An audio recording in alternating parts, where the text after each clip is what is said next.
Telugu Desam party సార్వత్రిక ఎన్నికల్లో అఖండ విజయం సాధించిన నేపథ్యంలో తెలుగుదేశం పార్టీ నగర అధ్యక్షులు రెడ్డి మాణిక్యరావు తదితరులు ఆధ్వర్యంలో జగన్ అంతిమయాత్ర నిర్వహించారు.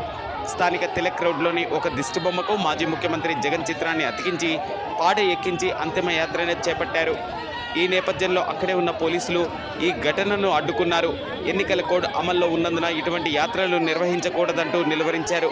యాత్ర చేయకుండా అడ్డుకున్నారు. అయినా కానీ తెలుగుదేశం పార్టీ నాయకులు, యువకులు కొద్ది దూరం జగన్ అంతిమయాత్రను నిర్వహించారు. కార్యక్రమంలో తెలుగుదేశం పార్టీ నాయకులు, కార్యకర్తలు, అధిక సంఖ్యలో యువకులు, మహిళలు పాల్గొన్నారు.